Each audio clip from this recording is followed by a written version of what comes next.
Hi, B.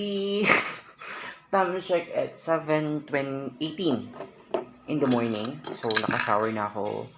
Tapos, ininit ko lang tong may breakfast is rice with picadillo. Yan. Ito yung, yan.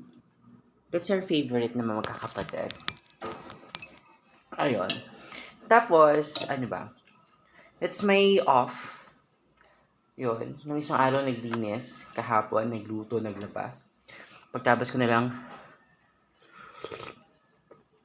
sarap. Pagkatapos, kanila lang itong ubusan kasi baka mapani siya. Ayun. Um, ayun, naglaba. Tapos, nag-dinner ako sa dad ng apritadang chicken and pork. Sabi ko pa kay Mikmik, ano ulam nyo? Sabi niya, apritadang chicken and pork. Ang sarap, malasa. Malasa siya. Tapos, what else? Ayun, nandun kami sa dad. Tapos sabi niya, wala kang mapanood.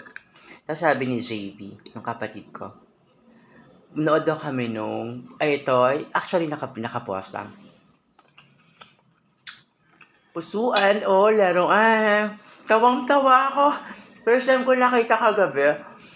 Tapos kasi kilig na kilig pa ako kasi yung Viva Max na lalaki. Ang pogi. Ang pogi nga. Super pogi. Tapos, ang bait. O baka nandito lang sa TV. Pero ang bait, ang galing, ang bait. Tapos sunod-sunod na kami, sunod na namin yung panonood. Ang galing, nakakatawa. Tapos there is, nailit ako bago ko umuwi. May tinapos kaming episode. Kasi 8:30 dapat si dad manood na ng Jessica Soho. Yung babae na sabi na, I'm an Inglesera, baka ma-overwhelm ka. Why? Talaga ako nakagano ko.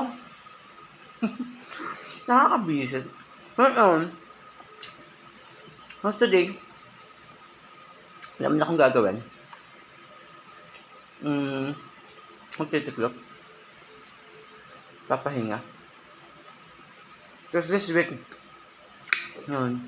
officially, to-transfer na kami sa work. Tapos baka nako-confuse kayo dun sa mga post ko dun sa work. Kasi dun sa work, nagka-problema. Sa work namin. May gaga. Hindi na kontento.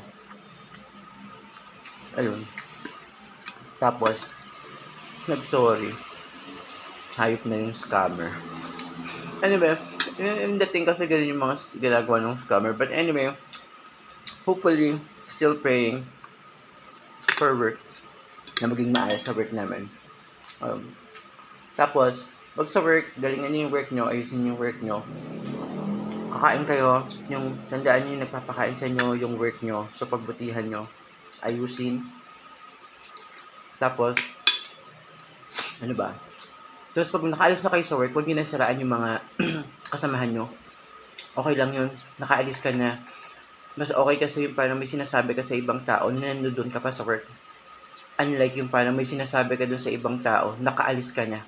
Kasi, hindi makiklear yung sinasabi. Hindi makiklear yung sinasabi mo kasi wala ka na dun eh. Kaya mong i-ignore. Hindi ka pwede i-confront. So, pag nakaalis ka na sa work, huwag mo lang sasabihan kung ano yung mga kasamahan mo. Tapos, ano pa ba? Yun yung mga nangyayari sa work ka. Tapos, parang mayroon kasing situation doon. Pag hindi ganito, sasabihin ko ganito. Pag hindi ganito, nanti-threat pa. Para mga tanga. Sorry. Ayun. But anyway, dito muna ako. Ayun. So far, so good naman sa work. Sa ngayon, God is good. Pag may alam kayong bahay, yung ate ko lipat na, kailangan ng tagal lumipat. Please, tinaas niya ng budget ng 18,000. Kasi yung mga nakikita naming house, very, very small lang. Parang, here lang. Atong sala ko, ang ganda sa kwarto yan. At na mismo na, itong linya lang ito. From my table, itong table ko, hanggang dun. Na super liat lang. Ilang steps lang. Tapos 13,000. Actually, parang malaki pa nga ito. Atong pinakita ko. Super mahal. Yun, sana makakita niyo yung ate ko. Tapos, tumayag na yung... Tapos, pwede na ako mag-aircon. Dahil yung pambili ko ng aircon. Eh, gastos ko na. Hindi ba yan? Ayun. Dami palang gagawin kasi. Kasi, naghanap ako ng inong aircon kasi hindi ako pwede mag-split type. Kasi, masyadong mahahassle. May mga maabala ka. Yun. Hanggat maaga, huwag tayo makabala ng ibang tao. Yun na lang ako nakakabwisit. Ayun, tapos kagabi, ano lang, yung kadad again sa dinner. Ang sarap nung gusto ko matuto luto ng fritada.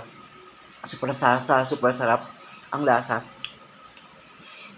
Dito muna ako, again, good morning. Monday, sa work, magpapalit ako ng cute. Mag-ayos ako ng cute. It's very, very dirty.